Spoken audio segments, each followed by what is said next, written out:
Hello everyone. So in continuation with the ovarian tumors, I shall be covering the following topics today. Surface epithelial tumors, mucinous tumors, endometrioid and Brenner's tumor, followed by diagnosis and staging of the ovarian epithelial tumors, and followed briefly by the treatment and prevention of these tumors. So before going on to the main topic, I shall recapitulate the few important points of last lecture. So ovaries are paired organs located on either side of the uterus, and maximum dimension is about 3 to 5 centimeters, and they are supported by various ligaments like ovarian ligament, broad ligament, and the suspensory ligament. Anatomically, it has got two parts: outer cortex and inner medulla. In the cortex, we can see the follicles which are maturing in various stages, and on the 14th day, this fully matured follicle, known as Graafian follicle, it releases the oocyte, the secondary oocyte, after which it becomes a corpus luteum and secretes the progesterone hormone.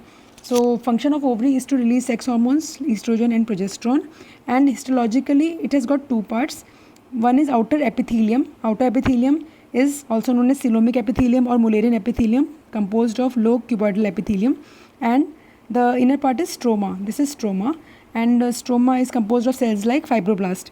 And other cells are the sex cord cells. Sex cord cells are the cells which are surrounding this oocyte, mainly granulosa cell and theca cells. So this is the histology. And the ovary can be involved by various non-neoplastic and neoplastic conditions. So the ovarian tumors, they mainly arise from three components of the ovary. The first is surface epithelium. So surface epithelial tumors are serous tumor, mucinous tumors, endometrioid, clear cell and transitional cell tumors. Then there is the other category of tumors which is arising from the germ cells. Germ cells, basically they give rise to the oocyte, and the tumors coming in this category are dysgerminoma, yolk sac tumor, embryonal carcinomas. And the third category are the tumors which arise from the sex cord cells and the stromal cells. So tumors which come under this category are granulosa cell tumors, thecomas, fibromas, and so on. And last point about the risk factors of ovarian carcinomas. So it is multifactorial. So nulliparity, family history, and very importantly, heritable mutations in BRCA1 and BRCA2 gene play a major role in this development of ovarian tumors. So now we come to the important topic, mucinous tumors. So mucinous tumors, they account for 20 to 25% of all the ovarian neoplasms, and they are common in the middle age group. And commonly the mucinous tumors are benign and borderline. So malignant carcinomas, the carcinomas or malignant mucinous tumors, they constitute only 3% of the ovarian cancers. So mostly these tumors are benign or borderline in nature. Pathogenesis of this tumor involves mutation in a gene KRAS. This is a proto-oncogene, and this mutation is very much consistent in mucinous tumors of the ovary. So you have to learn this mutation. It comes in MCQ also. Now next we come to the morphology. So first, gross examination. When we see this ovarian tumor grossly, we see that they produce very large cystic masses, and these cystic masses, they are larger than that seen in the serous tumors. So the cystic masses, they are usually more than 10 centimeters in size, and the surface involvement is lesser than in case of serous tumor. That means the capsule is intact. And only 5% of the cases are bilateral in case of mucinous tumors, and you can contrast it from the fact that in serous tumors, in the malignant serous tumors, almost 65% case showed the bilateral presentation. And these tumors are multiloculated, means on cutting you will see multiple cystic spaces. It means multiloculation, and these cystic spaces, these are separated by this fibrous septa.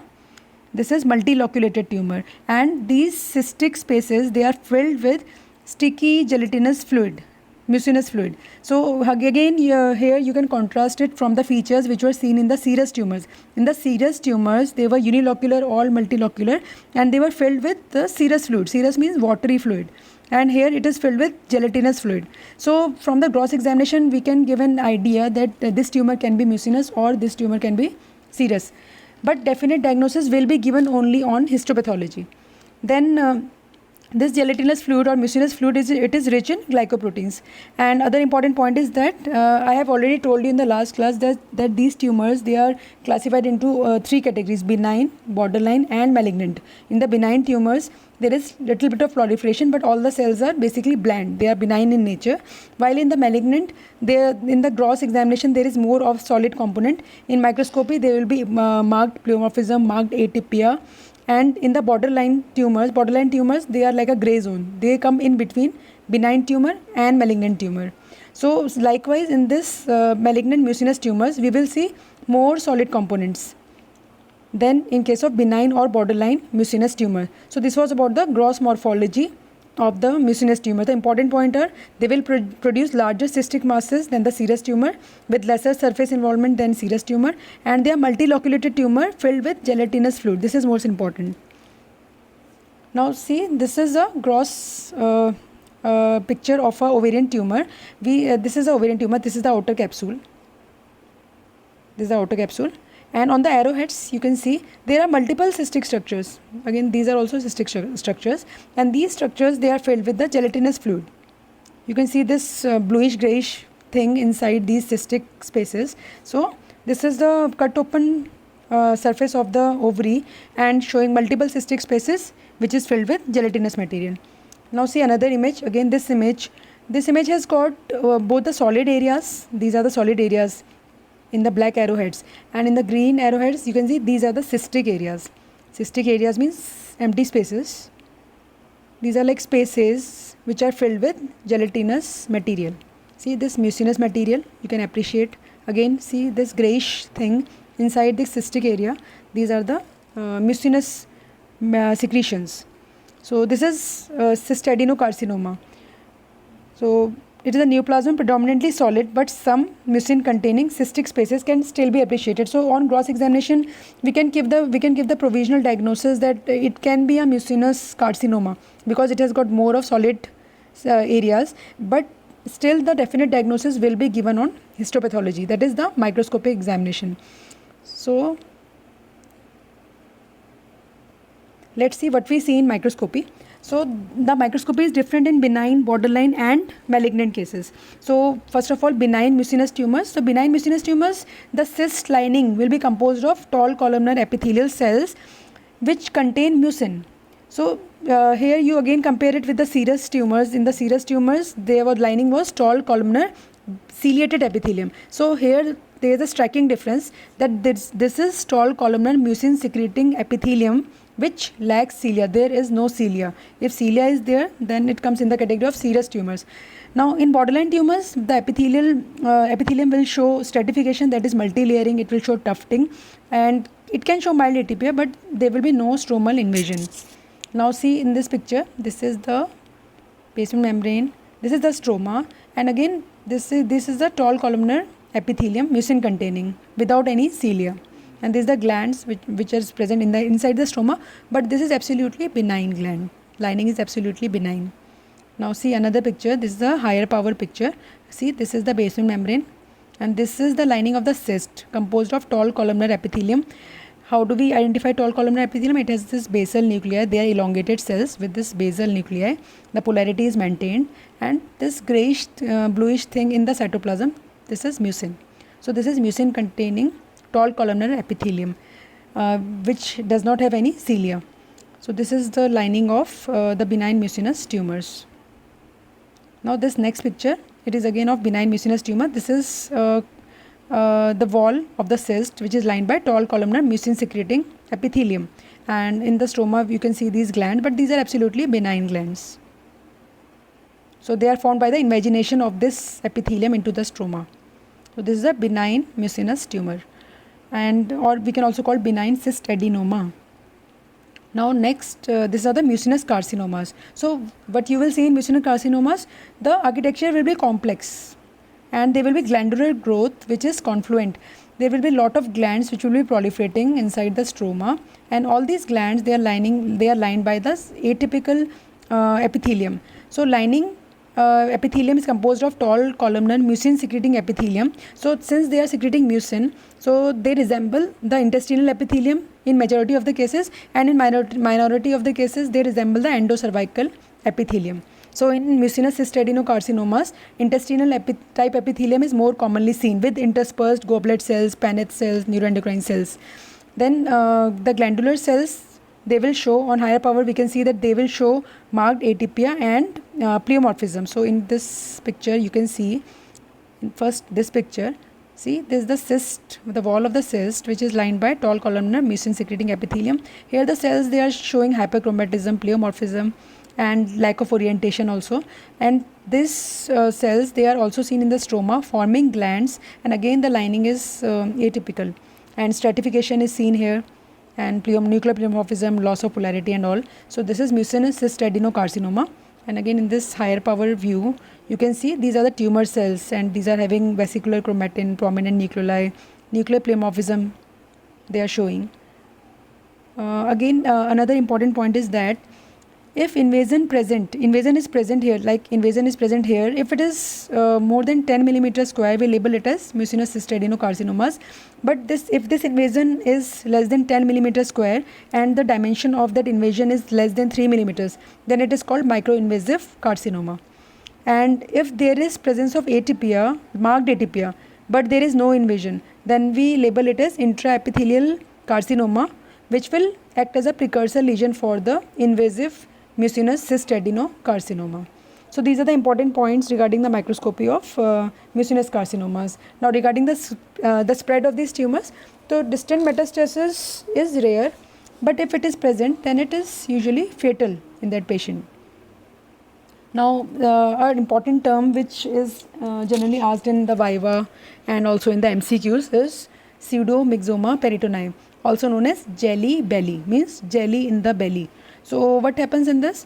There is ascites, which is mucinous in nature, means the peritoneal cavity is filled with some mucinous material. Like you can see in this picture, this abdomen is cut open, and in the peritoneal cavity you can see this gelatinous material. And there are this gelatinous material or mucinous material, it is present all over the peritoneum, and which leads to adhesions within the peritoneal structures, and there is frequent involvement of the ovaries. So historically it was known, and it was thought that this jelly belly results from ovarian mucinous cyst adenocarcinomas. It means that the ovaries are involved by the mucinous cyst adenocarcinomas. The capsule gets breached, and that mucinous material comes into the peritoneal cavity, and it is spread all over it. So it results in pseudomyxoma peritonei. But now it is known by various recent papers that almost all cases are extra ovarian. That means it arises from mucinous neoplasms of the appendix. They don't arise from the ovary. Majority cases they are appendiceal in origin. So this is an important viva as well as MCQ question. So this is called pseudomyxoma peritonei, also known as jelly belly. Now next we come to the endometrioid tumors. So endometrioid tumors, again they are benign, borderline and malignant. So malignant ones are known as endometrioid carcinomas, and they composed 10 to 15% of the ovarian cancers. And most of the endometrioid tumors, they are malignant. So benign and borderline, they are less common, and they may be associated with endometriosis in 15 to 20% of the cases. Rest of the cases, they will arise de novo. Then mutations by various researchers, number of mutations have been seen commonly in the endometrioid carcinomas, mainly PTEN, PIK3CA, ARID1A, KRAS, DNA mismatch repair gene, and TP53 in the poorly differentiated carcinoma. So you might remember that these mutations were also seen in case of endometrioid or type 1 endometrial carcinoma of the uterus. So these similar mutations, they are seen in the endometrioid carcinomas of the ovary. Now the gross and microscopy. So grossly, the tumors, these ovarian tumors, they are partially solid and partially cystic. So see here, these are the solid areas and these are the cystic areas. See the cystic spaces in the cut surface. And we will see foci of hemorrhages in this tumor, and the content also of the cystic cavities, it will be hemorrhagic in nature. Now in microscopy, so the glands will be seen in the stroma, invading the stroma, and these glands, they will resemble those glands which are seen in the endometrial, basically the endometrial glands, and these can be benign in nature or malignant in nature. So microscopy shows presence of tubular glands resembling the benign or malignant endometrium in the benign and malignant cases respectively.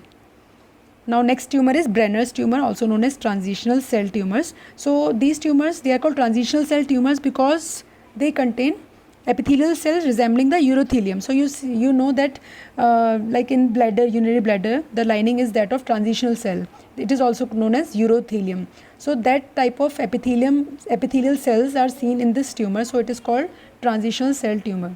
So usually it is benign in nature and composes 10% of ovarian epithelial tumors, and transitional cell carcinomas, they are very rare. So most of the cases they are benign. So gross and microscopy, grossly these tumors can be solid or cystic, but mostly they are solid in nature. So see here, this is the cut section of a ovarian tumor, Brenner tumor. This is the outer capsule and this is the cut surface, and see this, mostly this tumor is solid here. In microscopy, what we see, since the name, as the name suggests, it is transitional cell tumor. So we will see nest of epithelial cells scattered in fibrous stroma of the ovary. So these are the nest of the transitional cells. See, this is their basement membrane, and inside these are the transitional cells. So this is a benign Brenner tumor.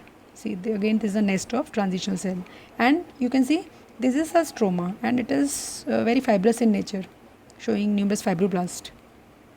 So we see nest of epithelial cells scattered in the fibrous stroma of the ovary. And second important point is epithelial cells, they will resemble the urothelial cells.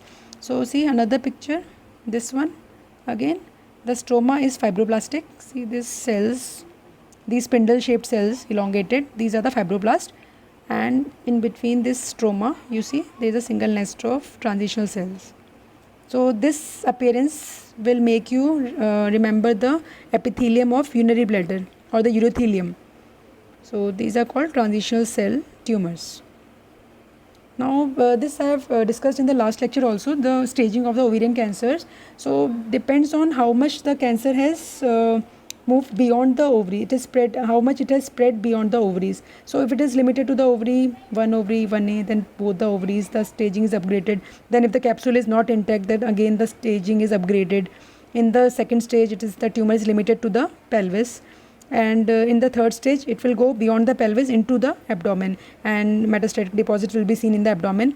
Additionally, lymph nodes will be involved in the third stage, and in fourth stage they distant metastasis beyond the abdominal cavity. So this is the staging of the tumor. So it is very important to diagnose this tumor and also stage the tumor, because the 5-year survival is different for the different stages, and the treatment is also different for the different stages of ovarian tumor. So what do we do for the diagnosis and staging of surface epithelial tumor? So these are the various modalities by which we diagnose and stage the ovarian tumor in a patient. So first is clinical signs and symptoms. So how will the patient present, and whether the tumor is limited to the ovary or beyond the ovaries. So that will determine the clinical signs and symptoms.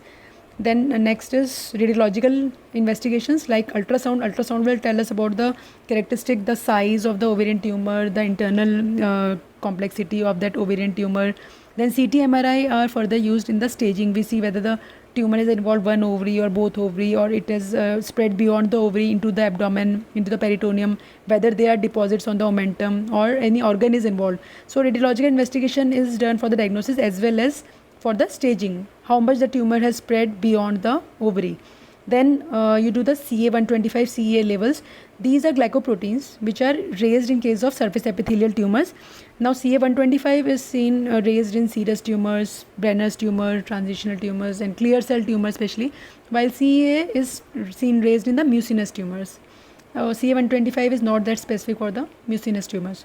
And the next modality is frozen section. Frozen section is intraoperatively the surgeon sends some tissue from the ovary, and then he sends this frozen section to the pathology department. The patient is still lying on the operation, lying in the operation theatre, and in the histopathology section we receive this frozen section. It is sent in normal. It is sent to us, and we do the microscopy of this tumor. We do rapid staining, we do the microscopy, and we'll tell whether the tumor is benign, borderline malignant, or what type of tumor it is, what is the histological typing of this tumor, and depending on that the surgeon will decide what treatment modality he will take, what kind of surgery will he undertake. So this is called frozen section, and it is very useful in case of ovarian tumors. Now next is in pathology, we also do other testing like fluid cytology. In case the patient has ascites, then the surgeon will send us the ascitic fluid. We will check whether this ascitic fluid contains any malignant cells or not, because again that will upstage the tumor, the ovarian tumor. Then histopathology and ISC, it is mainly for the definitive diagnosis of the tumor. So these are the various modalities that we use for the diagnosis and staging of the surface epithelial tumors of the ovary. Now, few points about the clinical course of ovarian epithelial tumors. So they present with large masses, and they are usually detected late in their course, and it will lead to abdominal enlargement. See here, the abdomen enlarged and showing prominent venous markings. Then lower abdominal pain, because sometimes the ovarian tumor is very large and it can twist on itself. This is called torsion, and it will lead to the loss of blood supply of that tumor. Then it will lead to infarction and pain. So patient will come with acute abdominal pain if torsion is there, and it can occur in mostly in benign tumor, and in any benign or malignant tumor if it is large in size and it twists on its axis. Then urinary frequency, if the tumor is very large, it can press on the urinary bladder. It will lead to increased urinary frequency. Patient will go to the washroom again and again. Then this can also lead to dysuria, that is painful urination. Then pelvic pressure, the patient will feel. She will feel abdominal fullness. She will feel pelvic pressure. Then, if the tumor has turned malignant, if it is a carcinoma, then like in all other carcinomas, the patient will feel progressive weakness, weight loss, cachexia. And if the patient has got massive ascites, that means that is if the carcinoma, it is breaching the capsule and the tumor cells, they have extended into the peritoneal cavity, then patient will have ascites, so increased fluid in the peritoneal cavity. And if that is done, if cytology is done on that fluid, ascitic fluid cytology, so we will see malignant cells, because these cells, they have been exfoliated from the primary tumors and they have dropped into the peritoneal cavity. So ascitic fluid cytology, it is a very important test which is done in our department in the cytology section to look for malignant cells, and this will again upstage the tumor. The regional lymph nodes, they are often involved. This is seen in the third stage. So regional lymph nodes like pelvic lymph node, para-aortic lymph nodes. Then metastasis, which is seen in the fourth stage. It can go to liver, lungs, GIT. And most women with ovarian carcinomas, they present with high stage disease. And the disease has already spread beyond the ovary. So prognosis is not that good. And involvement of contralateral ovary is discovered in half of the cases. Incidentally, when the surgeon opens the ovary, then he notices then the other ovary is also involved in half of the cases. Now, few points about role of CA125. So CA125 is a glycoprotein which is seen in the epithelial tumors, and it is known as CA125 or cancer antigen 125. Normal range is 0 to 35 units per ml. So we take the sample, the blood sample of the patient, and CA125 is seen to be raised in most of the serous, endometrioid and clear cell carcinomas, but it is not commonly raised in mucinous tumors. In mucinous tumors, CEA is rather raised. So CA125 is a useful marker. It can be added to the diagnostic panel of ovarian carcinoma. We can use it in addition to other diagnostic modalities like radiological tests like histopathology or frozen section. And CA125 can also be used for monitoring of a treated case of ovarian carcinoma. So if in case the ovarian carcinoma has been treated, then its level should go down after that. So it is an important marker which can also be used for monitoring of a treated case of ovarian carcinoma. Now, it is a sensitive marker, but it is not that specific, because false positive results can be seen in other conditions like endometriosis, adenomyosis, pelvic inflammatory disease, benign cyst of the ovary. So it is not that specific for ovarian tumors. So if it levels comes elevated, then we also have to rule out these conditions. Few lines about the CEA, carcinoembryonic antigen. So it is again a glycoprotein, normal range less than 5 nanograms per ml, and elevated levels are seen in adenocarcinomas of the colon, rectum, breast, pancreas and mucinous tumors of the ovary. So it is again useful as an adjunct to the diagnosis and also for the monitoring of the treatment of CEA rich tumors. Now, single slide about this treatment. So treatment depends on the stage of the tumor. The benign tumors, they are resected and cured, and treatment options for carcinomas are surgery, which will include salpingo, oophorectomy, where we remove the fallopian tube as well as the ovary, then chemotherapy and radiotherapy. So depending on the stage, the surgeon will decide which treatment modality to follow. Now last slide about the prevention of ovarian cancer. So there are some important points about the prevention. Now, in the pathogenesis, we have read that 10% of the epithelial ovarian cancers, they are hereditary in nature. So, for example, breast and ovarian cancer syndrome, Lynch syndrome, they are associated with increased incidence of ovarian cancers. So, we know that there are BRCA mutation implicated in many cases of ovarian cancers. So, a screening can be done to identify the women at high risk. So, who will be the woman at high risk? If she has a family history. Some woman in her family has died of ovarian cancer and she has BRCA mutation. So testing will be done for BRCA, and if these mutations are found, and if she also has a strong family history, so she can opt for prophylactic surgery like risk reducing salpingo-oophorectomy. So this is optional for that patient to reduce her risk of getting the ovarian or breast cancer. So if she has BRCA1 mutation, then it increases 40 to 50% chances of the ovarian cancers. If she has BRCA2 mutations, then there is increased risk of ovarian cancer by 20 to 30%. So this is a famous Hollywood actress, you know her, Angelina Jolie. So she came in news few years back because the 3 women in her family, they had died of cancer, and her mother had died of ovarian cancer at the age of 49 years. So she got her BRCA testing done by US FDA approved laboratory, and whatever the results of the test were, it gave her an estimated 87% risk of breast cancer and 50% risk of getting an ovarian cancer. So what she did, she got this prophylactic risk reducing salpingo-oophorectomy done, and also prophylactic bilateral mastectomy done to reduce her risk of getting ovarian cancer and breast cancer. So here, by this example, you can learn what is important for the prevention and how BRCA1 and BRCA2, they are implicated in development of ovarian and breast cancers. So thank you very much.